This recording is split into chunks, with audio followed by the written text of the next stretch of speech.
See, phones can be quite the distraction these days, but of course there are now apps for that. Well, weirdly, same systems and tools to try to give people a sense of control over very pervasive interfaces and technologies. A look at the business of disconnecting. That is next on Marketplace. And stay with us for Ask Governor Murphy. That is coming up tonight at 7 here on WNYC. It's 6:30. WNYC is supported by Netflix, presenting Jay Kelly. From writer-director Noah Baumbach, George Clooney stars as a famous actor who embarks on a journey of self-discovery with his manager. On Netflix, December 5th.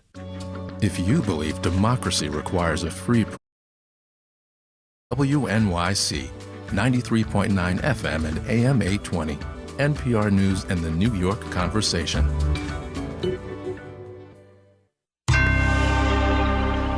Marketplace is supported by Palo Alto Networks. Palo Alto Networks delivers what's next in cybersecurity innovation to protect today's digital way of life. Learn more at paloaltonetworks.com. On the program today, you, the humble American consumer. We are going to revisit the European economy circa 2010. And look, just put down your phone, will ya? From American Public Media, this is Marketplace. Marketplace is supported by Viking, dedicated to bringing travelers to the heart of each destination with small ship, river, ocean, and expedition voyages, offering cultural enrichment and immersive experiences. Discover more at Viking.com. And by Solidigm. Today's AI ambitions require a different approach to storage. Solidigm offers solid-state storage solutions optimized for AI with higher capacities, greater speed, and energy efficiency. StorageForAI.com. And by The Economist, introducing The Economist Insider, a new video offering with twice-weekly shows featuring in-depth analysis and expertise to make sense of an increasingly complex and turbulent world. More at economist.com/insider.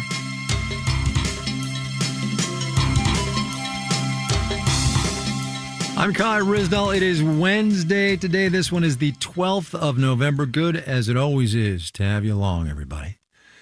There are a lot of confounding things about this economy right now. And right near the tippy top of that list is the American consumer. Specifically, the way we keep on spending, even though survey after survey after survey shows we are getting crankier and crankier.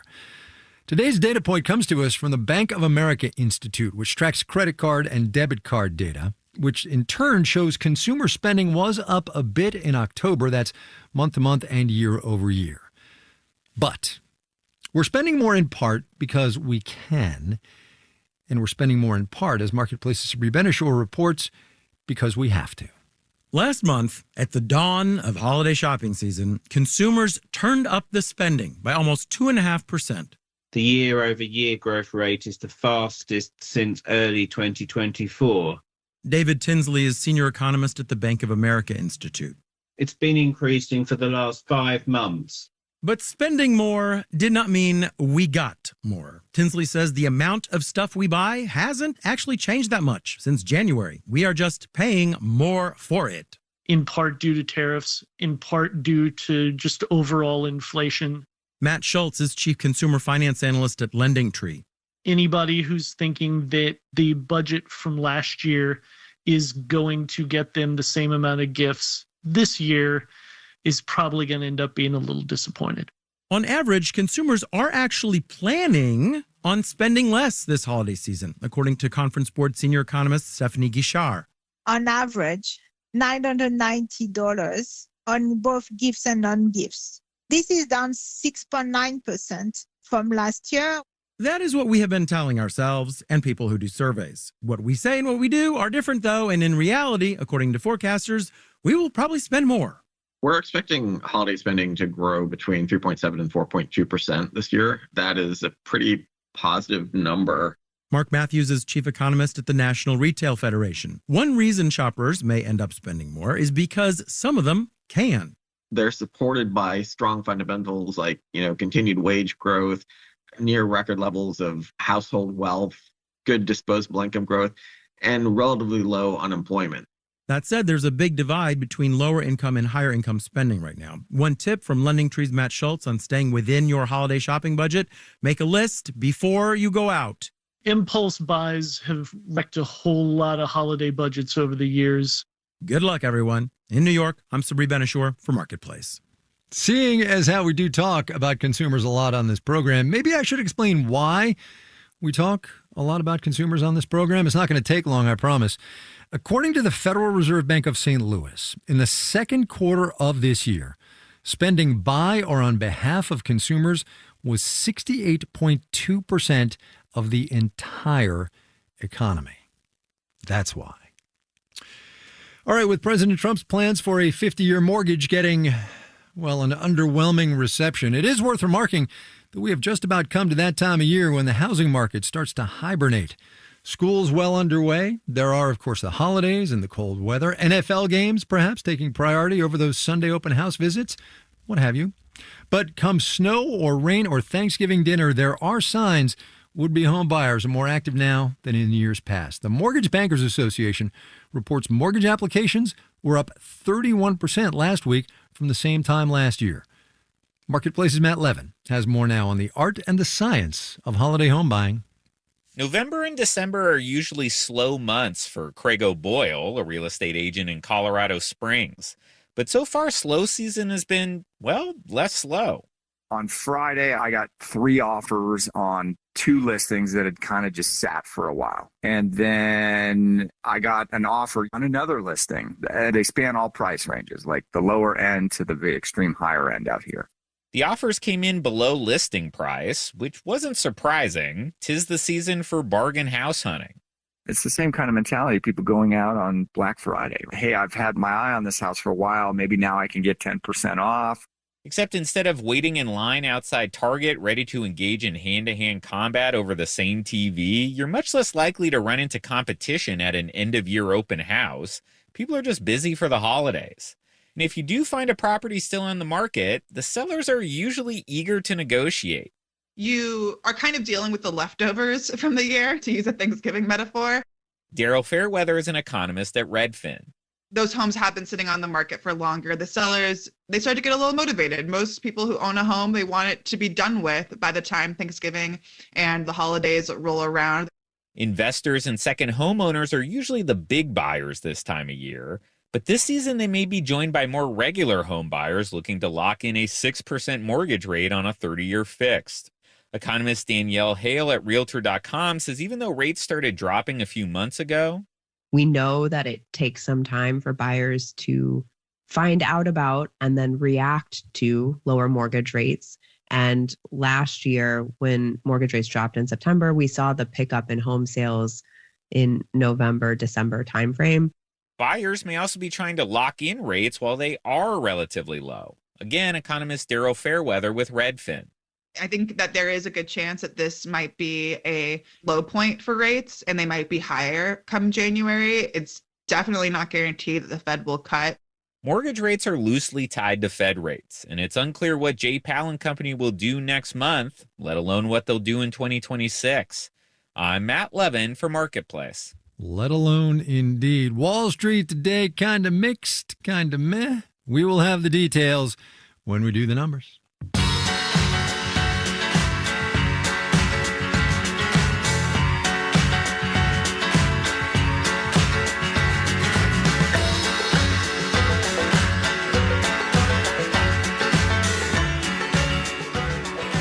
Here's one from the man, what a difference 15 years makes file. Think back with me now to 2010 or so. The worst of the financial crisis was in the rearview mirror. But over in Europe, there was a lingering debt hangover, most particularly in a handful of countries in southern Europe, Portugal and Italy, Greece and Spain as well. Now, though, those 4 have seemingly gotten their mojo back, and it's a different group of countries that has become Europe's economic problem children. Chelsea Delaney of the Wall Street Journal wrote about it the other day. Chelsea, welcome to the program. Thanks so much for having me. For those unfamiliar, would you just remind us what it was like in Europe in the 2010s-ish? I mean, yeah, I think the 2010s were a really fraught time in the Eurozone. You know, after the financial crisis, it spilled over into this massive debt crisis in Europe. And we saw, particularly in these Southern European economies like Greece and Spain, huge distress. And there were times when they thought the Eurozone was going to break apart, that they would have to leave the euro. So it was a very, very politically, economically, financially fraught time for Europe.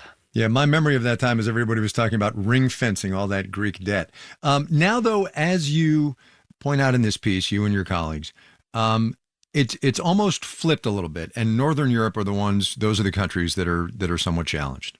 Yeah, I think we called it the role reversal in our piece. And to some degree, I think that is really what's happened. You know, the problem economies in Europe today are countries like France, which is having a lot of problems balancing its budget. The UK, the same problem. Germany, whose economic model has been really broken over the past couple of years. And then you have the southern economies, which are doing really well. So Spain has been the fastest growing economy in Europe, one of the fastest growing economies in the entire developed world. You have Greece.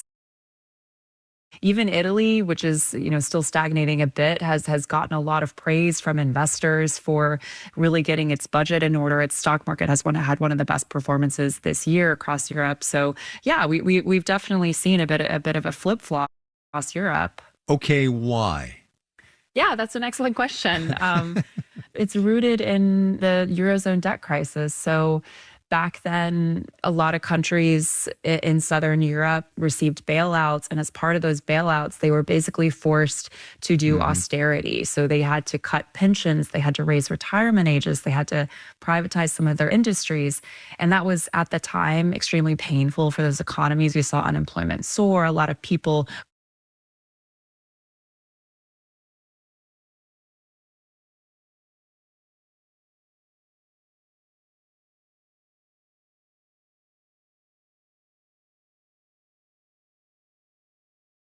pandemic, there's just been this massive surge in tourism towards Europe. So that's really benefited places like Greece.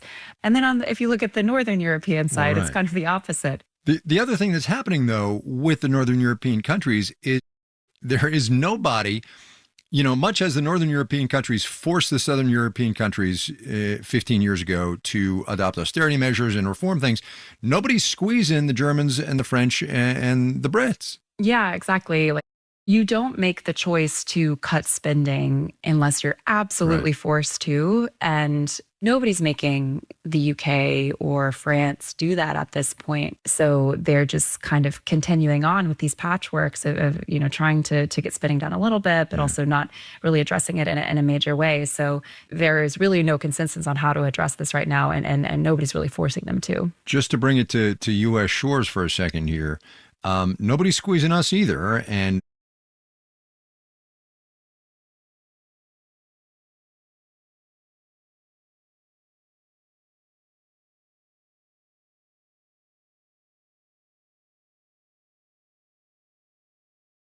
U.S. has those problems on a much bigger scale. Like the deficits in the U.S., it's about 8% of GDP. You know, the UK is 3% or 4%. So the spending problems are much bigger in the U.S. But as you say, like, people want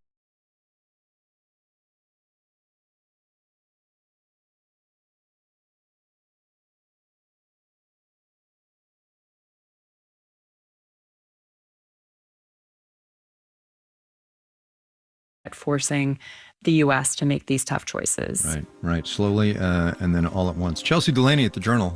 We got her in London. Chelsea, thank you so much. Really appreciate your time. Thanks so much for having me.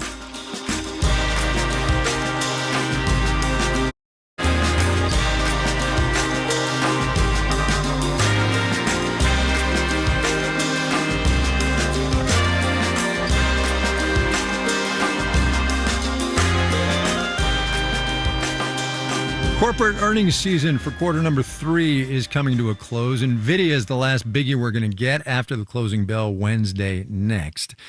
In the meanwhile, the Dow's hit a fresh record high, and the S&P 500 is trading 16% higher than it was at the beginning of the year. The average PE ratio of the S&P 500 right now is 25. That's Michelle Lowry. She's a professor of finance at Drexel University. That PE ratio she mentioned is what we're going to spend the next couple of minutes on. PE stands for price to earnings. It's a ratio, a company's stock price divided by its earnings per share. I think maybe the easiest way to explain this is to start with a really simple example. We do love us some simple examples.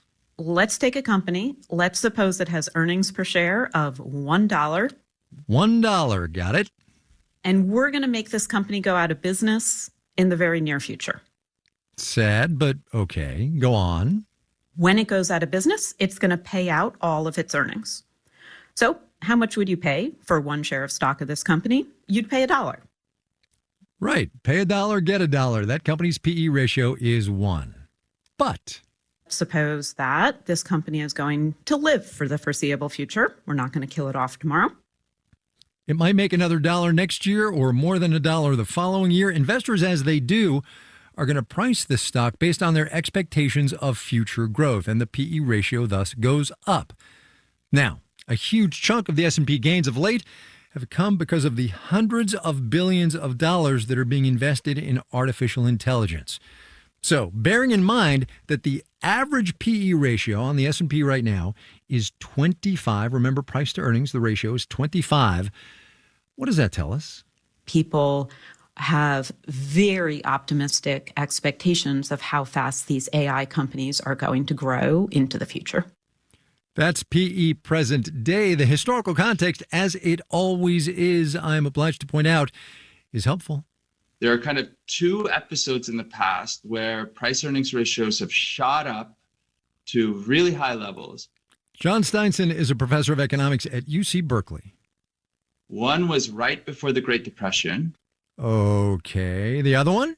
In the late 1990s during the internet bubble. Oh, great. Just great. Of course, this time could be different. AI could turn out to be just as good as people are hoping. But certainly in the past, when price earnings ratios have been this high, people have ex post been, disappointed. Here's Michelle Lowry one more time. The reality is nobody knows. We're all just sitting here trying to figure it out right now. And this is, on average, across the market, how investors are thinking about it. Nobody knows, gang. Nobody knows.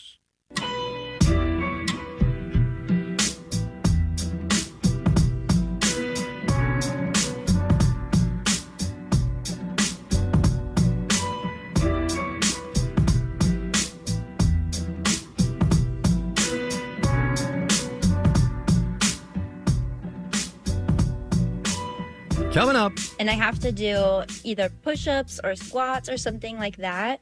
I mean, how badly do you want to be on your phone, First, though, let's do the numbers.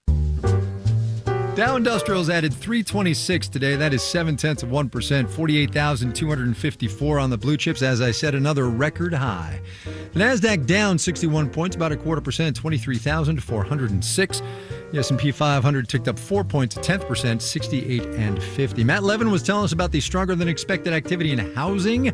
RE/MAX down 0.6%, Zillow down 2.75%. Anywhere Real Estate, parent company of Coldwell Banker and Century 21, among others, moved up 0.4%. Ticker symbol on that one? It's a good one. HOUS. On Holding rang up 18% today. That's after the shoe company posted quarterly results that exceeded expectations. They expect sales to jump some 34% this year. That's a lot for shoes. Bonds up, yield on the 10-year T-note down 4.06%. You're listening to Marketplace. The Numbers is supported by Mercury, a fintech that offers banking, credit cards, and financial software. Marketplace is supported by the Financial Times. From finance to climate to technology, the FT reports on the issues shaping business, government, and societies across the globe. Source FT. More at FT.com. And by Schwab. Schwab knows that investors want control of their financial future. That's why when it comes to wealth management, Schwab is dedicated to giving investors more choices. More at Schwab.com.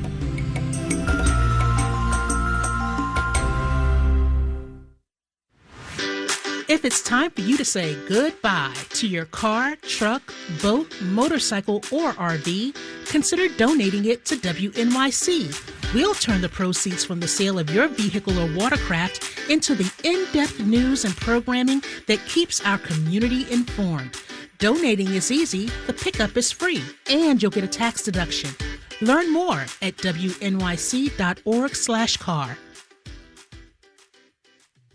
WNYC support comes from Drexel University, whose cooperative education program positions students to explore future careers and discover their ideal profession before graduation. More about experiential education at drexel.edu. It's Marketplace here on WNYC. Ask Governor Murphy is coming up next at 7 o'clock. Tonight we'll hear what the governor has planned for his last 10 weeks in office and what he hopes his legacy will be. That's Ask Governor Murphy coming up tonight at 7. This is Marketplace. I'm Kai Risdall. Here's a phrase you might not have heard in a while. Subprime borrowers. If you're having flashbacks to the financial crisis right now, I get it. So many mortgages given to the riskiest of borrowers back then. The 2025 version of that is car loans. Last month, Fitch Ratings tells us, 6.6% of subprime borrowers were at least 60 days late on their car payments, the highest delinquency rate on record, which for this data set goes back to the early 1990s. The why of this thing you can probably imagine. The what's it going to mean? Here's Marketplace's Daniel Ackerman. A car can be an economic lifeline, says Jessica Caldwell of the car buying site Edmunds. Going to school, going to work, taking their kids where they need to go. It is really kind of the cornerstone of your life for most Americans, especially in places that don't have good public transportation systems. And unlike many mortgages or student loans, which have more borrower protections, Caldwell says the consequences of missing car payments can happen fast. Their car could be repossessed. And the reason subprime delinquencies are rising now should be clear to anyone who's gone car shopping lately. Car prices are at record highs. Ted Rossman is senior analyst at Bankrate. We're talking about roughly $50,000 on average for a new car. Combine that with higher interest rates in recent years, and it means the cost of financing a car is rising even faster than the cost of everything else, says Ricard Bandebo of VantageScore. When we look across all different loan products, the average loan size amongst auto loans has increased more than any other loan product. For Christopher Palmer, a finance professor at MIT, the delinquencies suggest that the vulnerable part of the economy is having an even tougher time making ends meet. But if issues with subprime lending call to mind the subprime mortgage crisis, Palmer says not so fast. There is a substantive difference between subprime car loans and subprime mortgages in that the mortgages tended to be systemic. Mortgage balances economy-wide are nearly 8 times greater than auto loans, according to the New York Fed. And so you had a lot of financial institutions that could not withstand the foreclosure crisis in houses. We don't see a lot of institutions right now that seem so tied up and so exposed to car loans. Plus, Mike Brisson of Moody's Analytics says even though more people are behind on car payments, we're not seeing them going into bankruptcy and defaults. Which means banks aren't writing off these loans just yet. I'm Daniel Ackerman for Marketplace.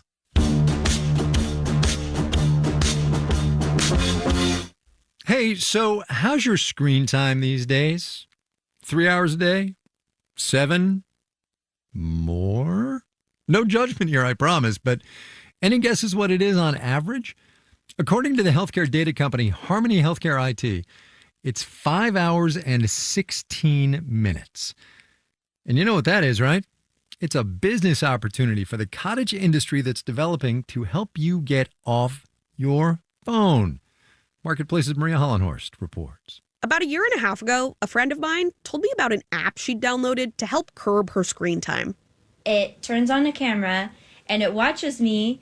Like camera physically tracking your movements. And I have to do either push-ups or squats or something like that for every minute of free use of the apps that I've chosen to lock. I know, terrifying. Her name's Hannah Palma, and the app is called ClearSpace. You can tell it how much you want to use certain apps like Instagram or TikTok, and it will prompt you to do an exercise or take a deep breath each time you open them. Oh, and it costs $50 a year, which Hannah pays gladly. I realize it's kind of silly that I'm paying monthly for my phone, and then I'm paying yearly to not use it. But I think that's the best way that I've like stayed healthy in managing my screen time. ClearSpace is just one of dozens of companies that have popped up in recent years that are in the business of screen time reduction. And Hannah, who's actually a mobile app engineer, convinced me to sign up too. And for a while, it kind of worked. I found that just taking a pause before opening TikTok at least helped me become more conscious of my scrolling. And like a lot of these new apps, it had a dashboard where I could track my progress. It's fascinating, isn't it? Don't use your phone, but like come to this dashboard, which will show you how much you've not used your phone. Zotanya Sujan is a reader in communication and social technologies at the London College of Communication. And she said that those gamified features like stats tracking, streaks, and the ability to add friends are the same ones that social media companies use to make their platforms so sticky in the first place. It's that little dopamine hit we all get when we see notifications from our virtual lives. I think digital well-being and digital detox and these apps are trying to give people, well, weirdly, using the same systems and tools to try to give people a sense of control over very pervasive interfaces and technologies. Some startups, including Brick, Bloom, and Block, yes, that's 3 different companies, sell physical devices that restrict apps when you tap them. They're priced between $30 and $60, sometimes with an additional monthly subscription fee. But almost all of these systems have ways to cheat a little, break the rules that you've set for yourself. I've used all of them. The Lockbox phone case, Brick, Freedom software, like lots of different things. I think the challenge is the magnetism of the phone is strong and the functional use of the phone is strong. Ben Goldhirsch developed his own homemade screen limiting solution, which he calls the Staff of Destiny. It's a big walking stick. He picked it up while camping in Alaska that he screwed his phone case into. Which is super embarrassing to kind of walk through the airport with your phone on a stick, but it did have kind of a wizard vibe. It's designed to make scrolling inconvenient. And with that same idea, a company that Goldhirsch co-founded called Matter Neuroscience is now developing a 6-pound phone case priced at $209. And if you're hearing this and screaming, $200 phone case? $50 app? What in the capitalism is going on here? Yes, it is crazy. I think it's crazy to pay to not use your phone. I think you'd think that it would just be up to people to be able to do that. Zotanya Sujan again at the London College of Communication. But the thing I think the most is that being chronically online and being deeply engaged with your phone is not like a personal fault. It's something that, you know, we are using these technologies the way that they're designed to. When I checked in with Hannah a few weeks ago, it was clear she'd been a lot more dedicated to her screen limits than I have. I have a 74-day streak that I'm really proud of. My streak is only 3 days. So she invited me to join a challenge where we can compare our scrolling minutes and do exercises to earn more. Okay, time to do some squats. And I know that this gamified strategy is straight from the big tech playbook. It's not going to let me cheat. But it does make me feel a little bit closer to my friend in real life. I'm Maria Hollenhorst for Marketplace.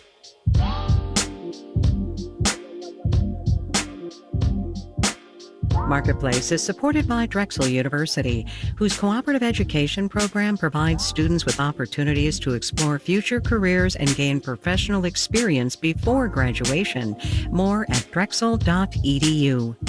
And by Odoo, dedicated to providing software designed to scale with businesses. Odoo's programs for manufacturing, accounting, and more aim to provide building blocks for creating a custom software suite. Odoo, what businesses need.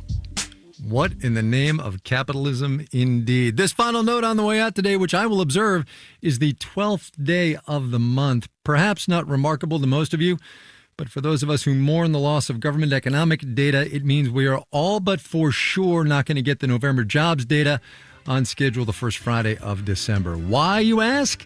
Because the BLS and the Census Bureau do their surveys during what is called a reference week, which is the 7-day week, Sunday to Saturday, that contains, yes, the 12th of the month. So they are not doing the surveys. Our media production team includes Brian Allison, John Foke, Montana Johnson, Drew Jostad, Gary O'Keefe, Alex Simpson, and Charlton Thorpe. Jeff Peters is the manager of media production. And I'm Kai Rizdal. We will see you tomorrow, everybody.